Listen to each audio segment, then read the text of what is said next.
I'm still stunned by how many opportunities I had by just proclaiming to have just a little bit of knowledge about something. I raised my hand, basically. Like, I know business, raising my hand. Yeah, I know that. Ernest Koe, welcome to the backstory. Brendan, Ernest and I have known each other for a long time. Like, I think it goes back to 2004, maybe 2003, maybe even earlier than that. I can't remember the exact year. And I've always admired him for a number of reasons. One, he's just incredibly bright. So I'm going to make you feel a little embarrassed here for a second, Ernest. But he's just got such an interesting story. Coming to the United States at age 14. Working in a school, pivoting to into the software space to today, where he's the CEO of Proof+Geist. And Ernest, I am just fascinated by your backstory, and I was telling Brendan about it too. I think he's equally fascinated as well. First off, welcome to the show. So I should probably do that up front. It's hard, especially when you're doing a friend. It's like we're just like a normal conversation. But welcome to the backstory, my friend. Hey, thanks, guys. Yeah. So Ernest, I don't want to take away your thunder, right? I really would like for you to kind of retrace your steps for us, but take us all the way back. You said you were 14 when you came here from Malaysia, correct? That's right. Malaysia. What was that experience like? Because that's an interesting age to move to a new country. Yeah. Well, there are a lot of cliches about the kind of story, right? It's culture shock, all that good stuff, and all that's true. But I think I just wasn't ready for how different things were, and it's a sum total of all the things that are different, right? It's not just language is different, or speak funny, or hey, they do school weird here, or they don't know math, or they do know math, but when you're 14, you think you're hot shit and all that. Oh, by the way, what are ground rules here? Can I use 4-letter words and stuff? Oh yeah, there's no ground rules. Okay. Yeah, cool. Yeah. Now I'm totally at home. So. Yeah, now you're at home. Yeah, it was all of them. It was all of that, right? I had no friends, had really nothing. Here's the odd thing. My dad was a mining engineer, so he built his career in Malaysia as somebody who would go into mines. And back in the day, it was tin mines and aluminum mines and gold mines and you name it, So this is right before a concern for the environment was sort of a thing, right? And so mining was the way the world economy ran. We were incredibly proud of all of that, but we lived in mines. We were pretty isolated to begin with. So we would go into these places where that clear cut, all these jungles and rainforests and basically cut out everything, brought in dredgers and huge equipment and you name it, and just kind of stripped everything to its core, right? So I lived in that environment. You lived there. Yeah. Oh wow. Yeah. So they'll come in, they'll set up a whole company thing, right? You have your engineers on the hill, your workers lower down the hill, and then you have a support staff way down the hill. And so we were kind of up the hill, but not so far up the hill that we thought we were big people, but up enough that you thought, you kind of made it, right, in this world. And what a social status, right? Depending where you live on the oh my God. Yeah. Oh no, it was a thing. Crazy. Very subtle, but it was very much a thing.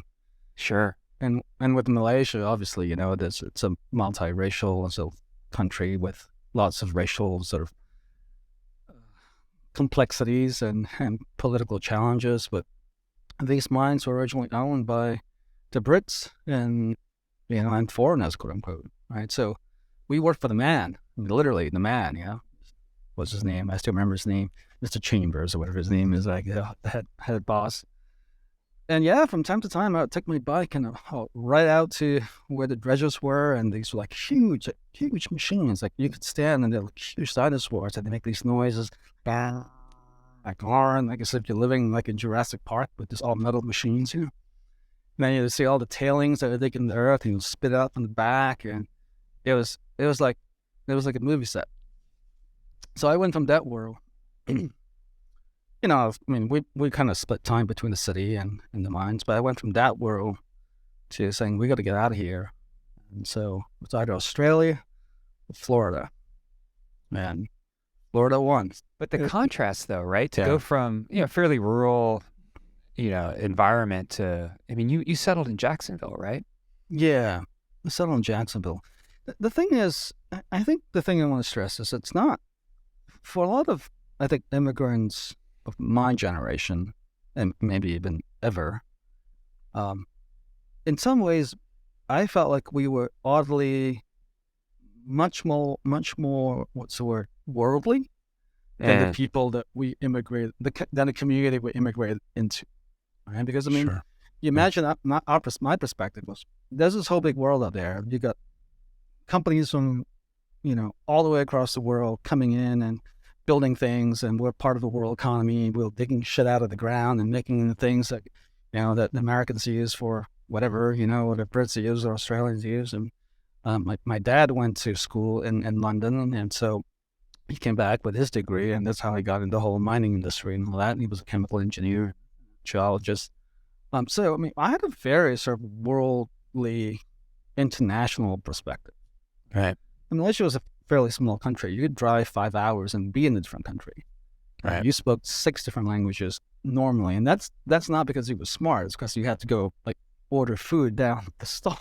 Right? It's not, Right. it's not anything Right. special, right? So we had all these ideas of what it means to be sort of connected in the world, and I very much felt like when I came here, it was whiplash. I almost felt like I came to a third world country, and the other way around, but was treated like a third worlder, right? So that's the contrast.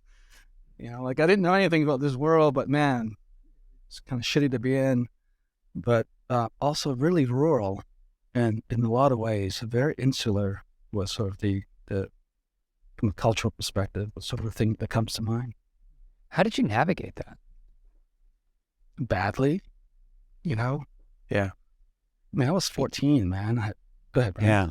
I was just going to say, what kind of school were you in Malaysia? If you were bouncing back, like is Yeah. it company school at the site and then city and A little or both. tutors? Yeah, so my dad was an engineer, so we were fairly comfortable. And so we had a house in the city. And eventually we moved. My mom and I and my brother moved to KL and Ipoh later. And those are very big cities, right? And we went to school in sort of the best public schools they had there. Methodist Boys School was my first public elementary school with hundreds of kids. That kind of thing. So we had a very standard sort of British inflected formal education. Even younger with obviously, private kindergarten and stuff like that.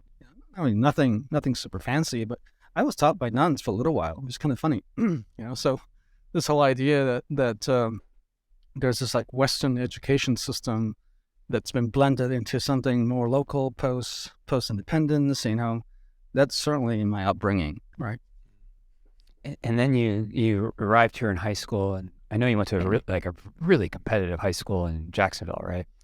Yeah, so I wound up through a variety of connections and people giving us advice. We had a small company network, and the my father's boss at the time, the Knowles and Newer, they tried to take care of us. I mean, I was quite, I'm still very grateful for sort of the attention they gave to my family. But so they pushed us, this sort of guided us, say, you want to go to this school, you want to try to get into this school, and we wound up getting into Stanton, which is sort of the college prep school here in Jax. And that set, I mean, it's interesting because that experience there, as far as I know, and, take us down the path, of course, as you see it, but like that, from there, you went up to Wesleyan University. Right? Yeah, exactly. Yeah. And fast forwarding through Wesleyan, it's always been interesting to me is you're this accomplished software developer, architect, CEO, but you didn't start No. in software. In fact, you started about as far away from software as you could possibly start. I mean, you were an educator first and foremost, right? I was a very bad educator. But I'm glad I'm not in education any longer. God bless those people, to be clear. Yeah. Yeah, I mean, look, I mean, my high school path was very much, and I wish I knew you back then, right, Peter? I mean, I had no idea what it means to, like, succeed in school, right? We had a script in our head. I had a script in my head about what it means to get into the best schools. And that's why you came here, right? You want to go to the best schools in the world. You want to go to the Harvards and whatnot. Right. So that was sort of the idea that I had embraced. Whether or not it was actually imposed on me, I don't actually know anymore. I like to tell a story that my mom has my parents have all these expectations of me. And to some degree, that's true, but I had huge expectations of myself. Most of that was sort of inane, like things like you kind of adopt as a youth because you had no better ideas to kind of fill in your head, right? So you have to go to an Ivy League school and all that. So I worked my ass off, but doing all the dumb things. I just a lot of quantity and not a lot of quality. I knew how to study in the classical sense. I could read, I could write, I could memorize. I was very good at memorizing. Like I grew up in the system that memorization was important, so I could cram. Cramming was like my thing, right? And so it was just grinding, really. And I went to school that sort of said, hey, if you want to grind ahead, So I took AP classes, IB classes. It was crazy. I was taking IB and AP exams at the same time. I had a battery of things, that I was going through. It was just insane. It was insane. Stress level was through the roof.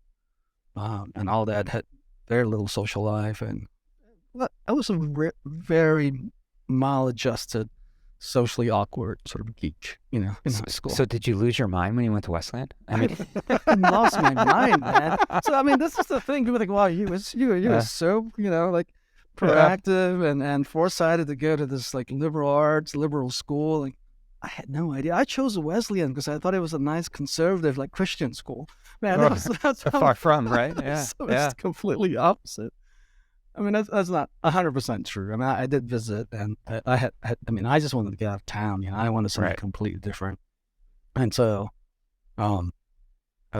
it felt like this place where I could sort of reinvent myself. Right? I mean, that was sort of the only thing that mattered to me at that point. Like, I just needed to get out of this whole high school nonsense. I needed to go figure things out, and so, hey, they're going to give me some grants and has financial aid. Fine, let's do it. That was it, I went there. In there? Yeah, well, this is the thing, Brandon.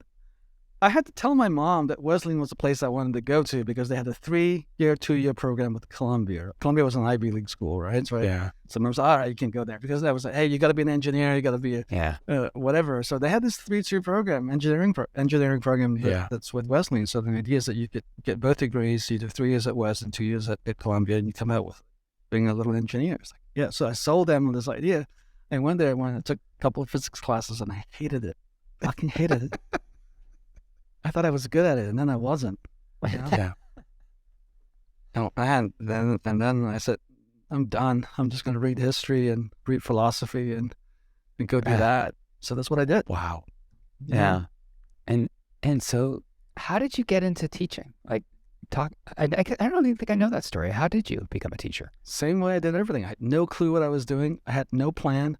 All my friends were getting jobs at Anderson Consulting back then, right before it was Accenture and Deloitte. And I was like, I don't and investment banking shit. I mean, people are together. I mean, all these kids that I went to school with, they were together. I was not together.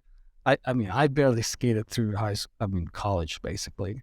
I did okay, but I had no plan. I had no idea what was after.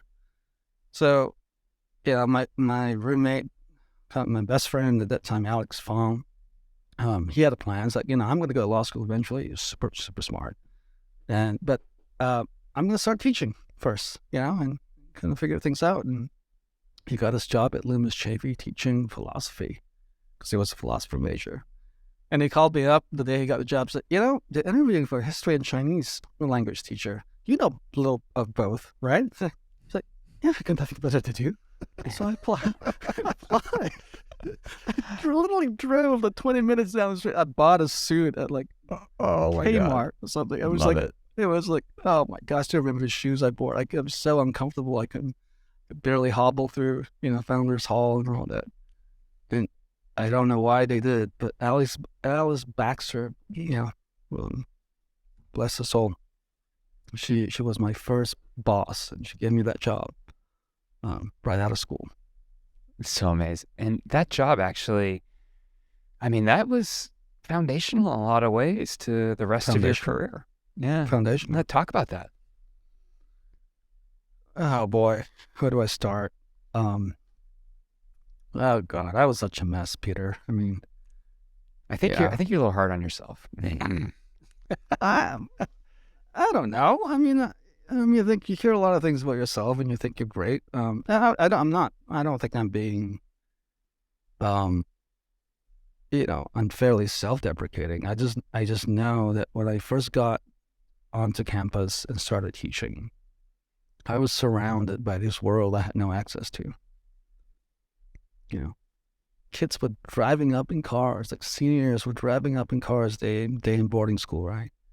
That I couldn't fathom how I would afford after 20 years working at school.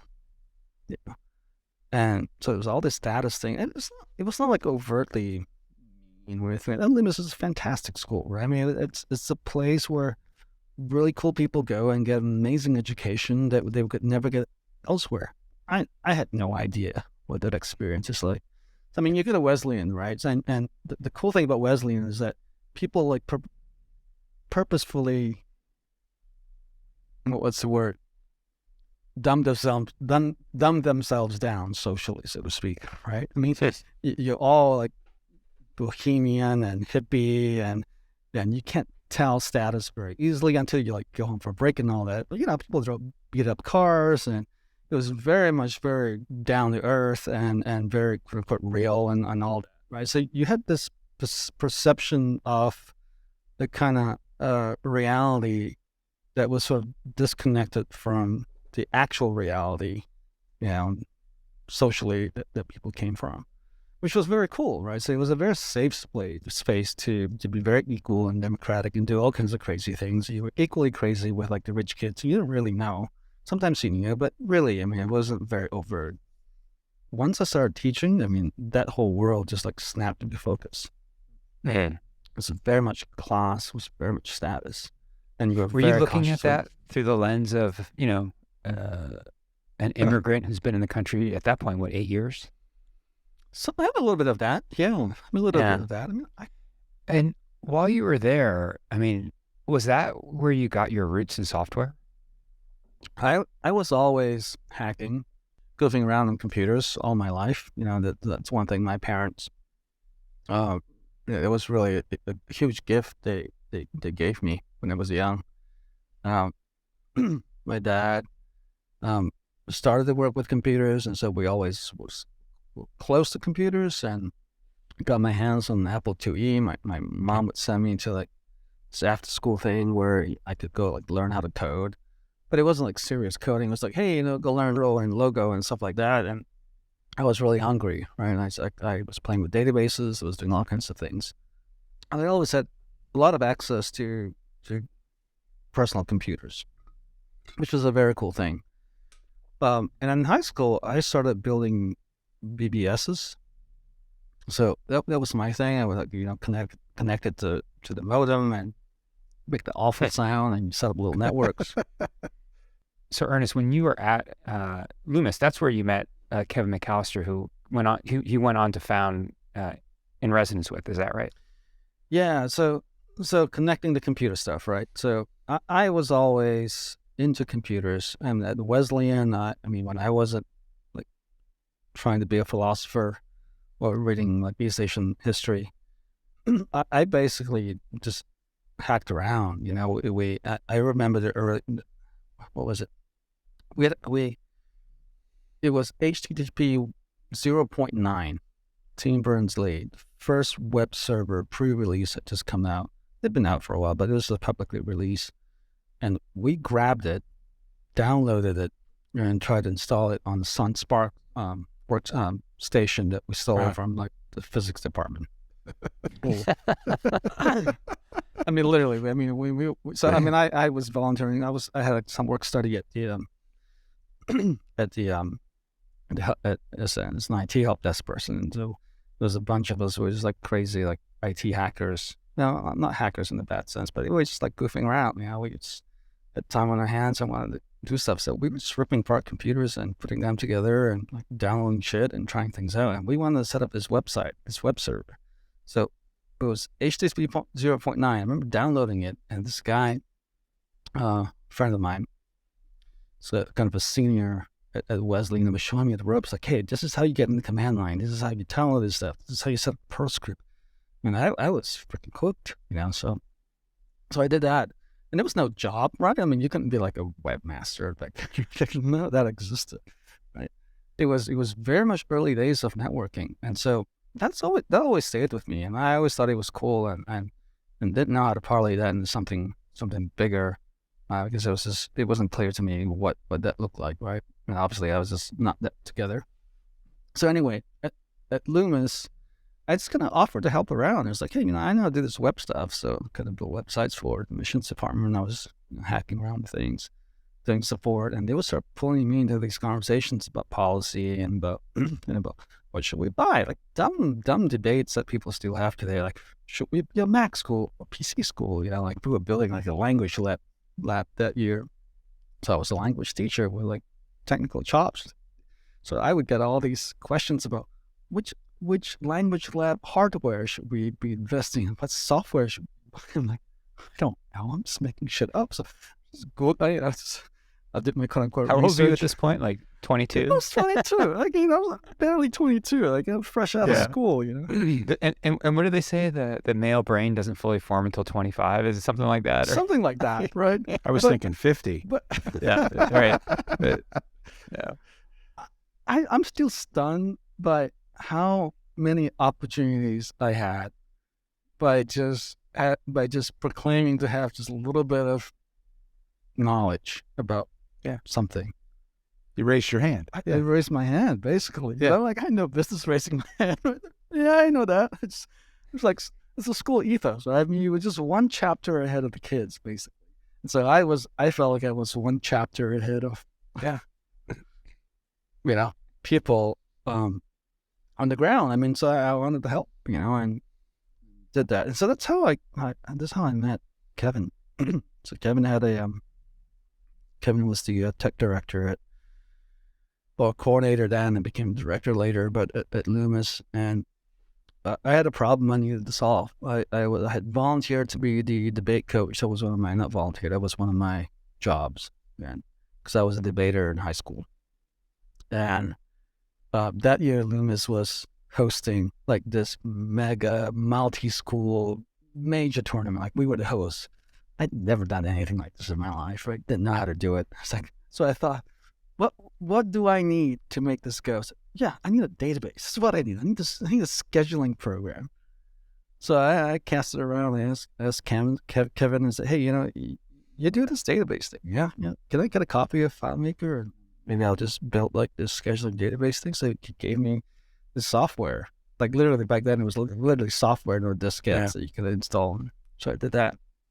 Didn't work. Didn't know what I was doing. Failed. The whole tournament was so badly run that buses were running back home after 10 p.m. at night. And it was a freaking disaster. It was a freaking nightmare. I thought I was going to be fired from school. It was. You weren't, though. I wasn't. Oh, that's good. Yeah. Alice Baxter looked at me and said, Tisk, you know, if you need help, you should ask. You know. That's a good lesson, right? Yeah. So you and Kevin, like, how did you start selling software? I mean, because you were both at Loomis, and it was kind of a side hustle while you were there, right? I was about to go to law school, and Kevin, so I'd done 3 years at Loomis. I was like 25. And was clearly time for chapter 2 or whatever of my career. Still didn't know what I was going to do, and just made sense that, I can write, I can think. Maybe law school is the natural choice. It wasn't completely unfounded. It's like, hey, I like this tech stuff. Maybe there's a place for IP law or international tech law, or something like that. With my background experience, it could be pretty cool. So that's where I was headed. Got accepted a bunch of places in UConn, and I was gonna, I was really gonna do it. I was gonna go to law school. Then Kevin sort of said, hey, I'm about to leave Lumen, so I got this database thing. I think you can make a go at it. I'm gonna make the company. I need a number two. Would you come and do this with me? And I said, yeah, what is it? Are we partners? He said, yeah, we're partners. Let's do it 50-50. And so we got a friend, we hammered out a operating agreement, and it was. Ostensibly Kevin was, leader, and I was going to help him build a company. And I remember saying to him then, Kevin, I'm not, my thing is in methodologies and process. I want to build a thing. I'm not a salesperson. I'm not the visionary. I'm barely like a coder, if you will, or anything like that. I'm not gonna make the product, but I'm gonna make the company, help build it. So if you do that part and I'll do this part, I'm in. What have I got to lose? I'm just going to law school. So I ditched law school and started a company with Kevin. Yeah, talk about that. I mean, early days you built up quite a following right out of the gate. It seemed. It was crazy times, man. I mean, it was kind of stunning how all that kind of came together, because we were literally in, Kevin's house and then Kevin's basement for a couple of months, and then we moved into Hartford, and I had an apartment in Hartford, and we were in my apartment and just kind of coding out of it, and Charlie Bailey joined us, and we were three, and Kevin was running around the country, literally going from school to school, talking about mission software and the database we built. Right, because you build software for schools, for independent schools in particular. Yeah. Yeah, so I mean, admissions and registration stuff, really basic records management and some basic business process, biz ops kinds of stuff. But back then, the alternative was pretty meager, right? It was either crappy DOS-based stuff or really primitive spreadsheets or God knows. Paper files, right. DBase. Yes, exactly. Paper files. So, I mean, we had a fairly rich UI out of the box just because it was Family and Claris, and easy to use and networked and shareable. And so it was a winning kind of combination. That was big at the time. I remember that. Huge. Yeah. Yeah, most schools had nothing, right? Most schools were still note cards and paper. Right. Labels are still being typed out. Stuff like that. For the tabs on the folders, right? For the the admission files. Yeah. That was such a huge feature of that software, to be able to reproduce the analog artifacts that people had, because they couldn't get rid of those file cabinets. Yeah. So software was about building systems to make those filing things easier. It was so weird. Some still can, Ernest. Yeah. And how long has that been? Oh my gosh. Yeah. Because I remember, I'm looking at your timeline. We started teaching at the same time, and I felt the same. I was about maybe a week ahead of the kids, maybe a day ahead of the kids, and then got into tech as well. And it was like the Wild West. Schools didn't know, looking to young people who were, I consider myself a geek as a term of endearment, and raised my hand in the same thing. And it was the Wild West. It was crazy. That's so crazy. I mean, had we had just a little bit more guidance on how to do this right, we'd be killing it, right? Yeah. But we actually knew more than the people that we were reporting to. Yeah. It's a difference between knowledge and wisdom, right? I think we had more knowledge. Not enough wisdom. Is it not zero wisdom? 100% zero wisdom. Yeah. But there was some knowledge there. That was it. There was a knowledge. Yeah. That was it.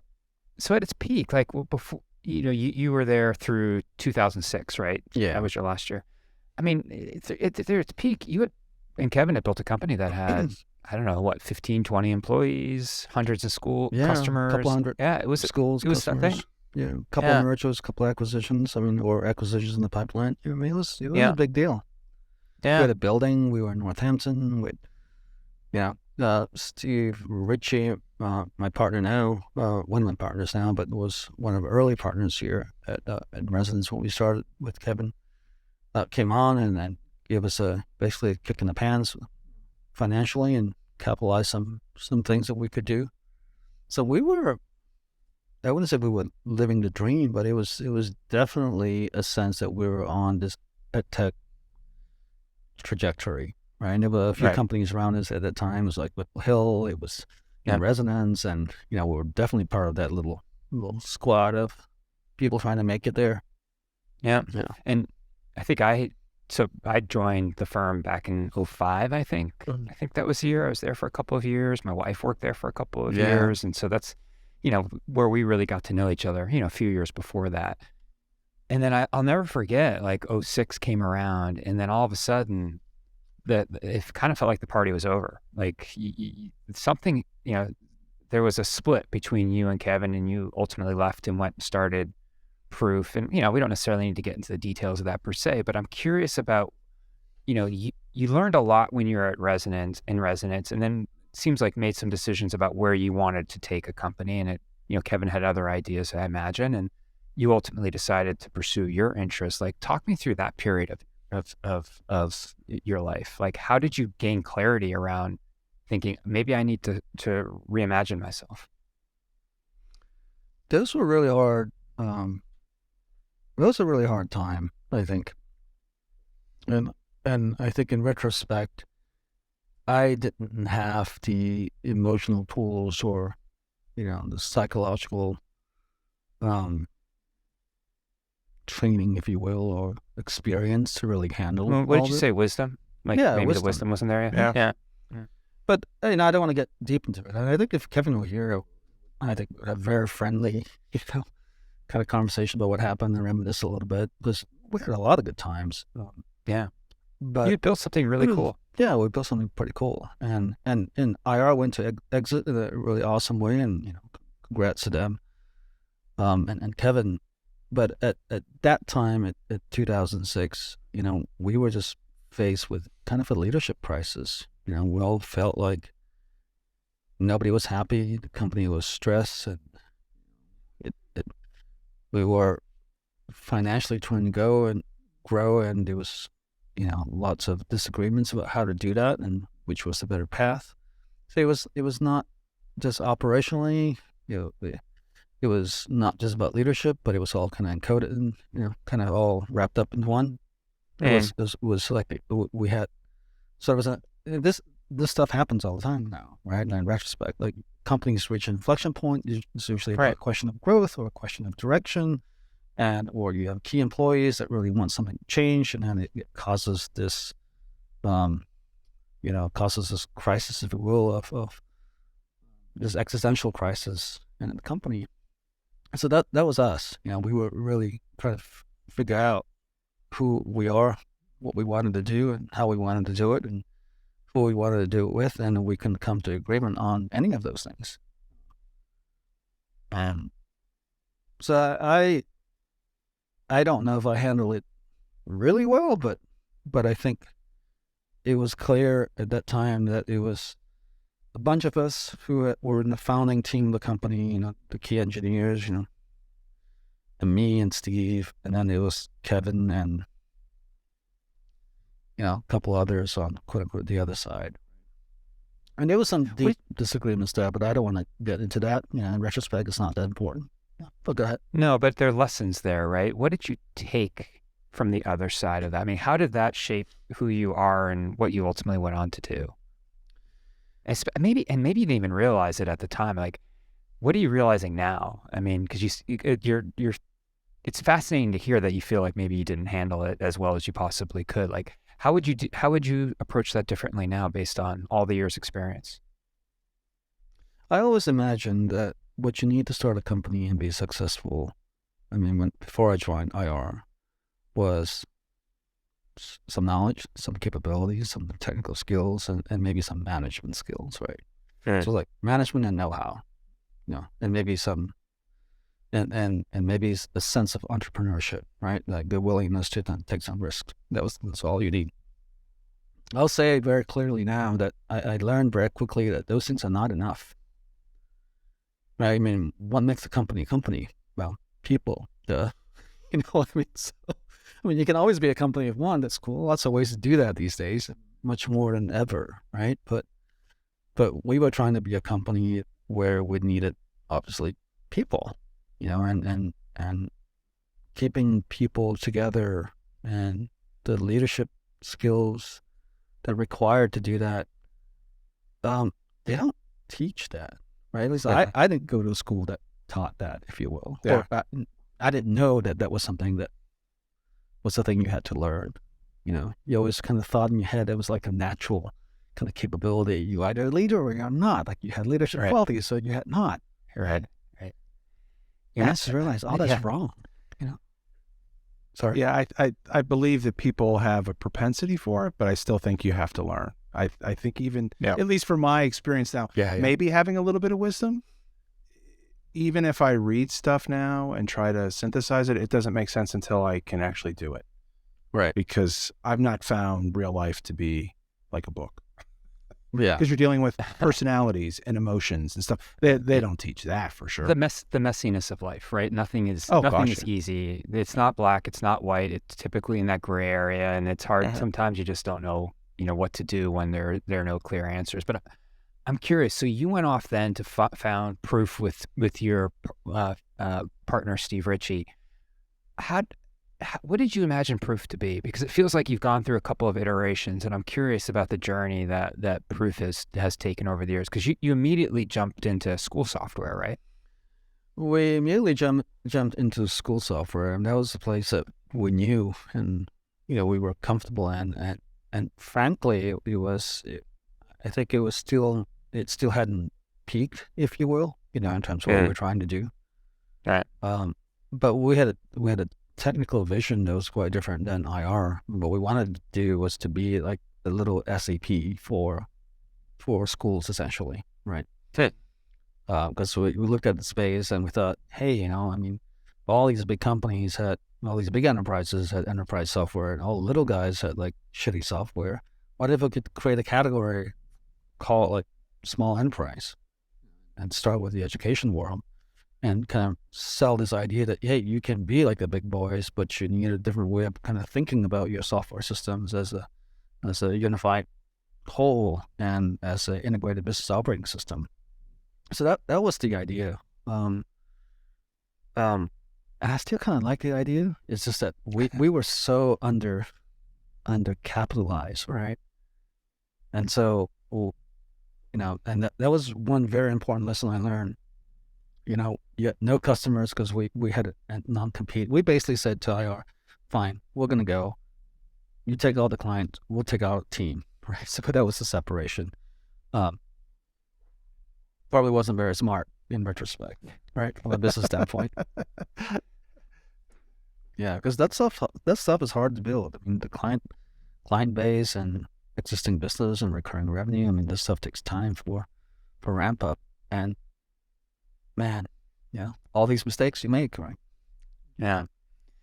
So but then you started to move away from schools. Yeah. As a core business, anyway. That's a core business. Yeah. I mean, we spent a lot of time building software, so it became very clear that we were much better at the ideas and how you build software and customize them than actually running a business about selling software and supporting them, right? And I'm being a little bit cheeky, but it was very clear that there were a lot of headwinds for us, and if we wanted to be super competitive with sort of the emerging, people coming down market and others were trying, and new stuff that was coming on from other platforms, like a lot of the web stuff that we were running into, that we needed to get really serious about capitalizing our investment. Like we needed engineers, we're adding features faster, we needed a sales team, we needed all these things, right? We didn't have the runway to really do that without going out and knocking on VC doors or investment doors and getting bigger more quickly. So, I mean, we kind of looked around and said, well, what do we have? Well, we have capabilities, we have know-how, consulting expertise. So basically we kind of pivoted from software as product to software as service, right? So we went from the product company to an agency, and that's been the pivot that we've been making. My heart is still in product, but it was just we were just trying to boil the ocean to be competitive, and I realized that was not a winning strategy. So we've been engineering this shift, since. And then in 2021, there was an acquisition, correct? We bought a hosting company, an infrastructure hosting company, and then we had a merger. We put together two other companies, Foxtail and Geist Interactive, in our little space, it's a FileMaker space, not Clara space. So we basically brought together three companies and kind of lashed them together. And that's sort of the second, phase two of the master plan, if you will, right? So it was like, all right, we're going to engineer a shift from product to services. Now we have to grow. We have to kind of define ourselves as the leading services team and full service shop within our market. And how do you go about doing that? So that was it's kind of what we did. So fast forward to today, you've got a pretty firm position, and it sounds like a clear vision of what Proof+Geist is ultimately what it is today and what it will be tomorrow. For now, I mean, things can change, right? But I mean, I always imagine us having the flexibility of expanding in different ways or adding things in different ways. So this is sort of a thing that I have to be careful about as a leader, because aspirationally, I kind of want all the things. I want to see our brand, Samsung. Who cares what you do? You do, right. Electronics. Right. You're in theater. Why are you in theater? I don't know. Samsung. They can do what they want, right? So you always have this. You always have this idea. You have this sort of aspirational idea of being fully horizontal kind of idea, but practically it's not that, and practically we have a short-term way of really becoming what we're known for, which is this custom software development agency that really helps businesses and big and small and some very, very big ones do some amazing things and changing the way they work, right? So it's really about building core business capabilities to differentiate themselves in the marketplace. So the difference between us and buying off-the-shelf ERP is that if you buy off-the-shelf ERP, then you become off-the-shelf, right? So you become like everything that everybody else does the same way. So how do you distinguish yourself? Well, you find your core value proposition and try to build a system around it. So we're that team that helps people do that, both at the team level and the organization level and the enterprise level. And that will be our core brand for a while, right? That'll be a core calling card. Yeah. Ernest, as you think about the future, you said you kind of code, but I'm interested, are you at the strategic level, at the code level? Do you go back and forth? Do you prefer one over the other? My happy place is in code, in that I love making things. I mean, that's my, I still crave finding a week or two to just go build a thing. Some of the happiest times I have is just telling the team, hey, I'm going to take a week. I'm just going to hack. And I've taken 5 days. I took 5 days once a couple of years ago, where I just went and built a bunch of stuff in Slack, on Slack, grab the APIs, build some automations, build a bot, that talk to my databases and do all this stuff. God, I love doing that kind of stuff. I don't do much of that these days. That's not where I'm needed. So I code, but a different way. I'm building systems for the team, right? And a lot of that is not that's interesting. Actual code, but code in a certain kind of way, right? It's cultural code, it's systemic code, it's process code, but hopefully one day it'll be actual code, that you can write.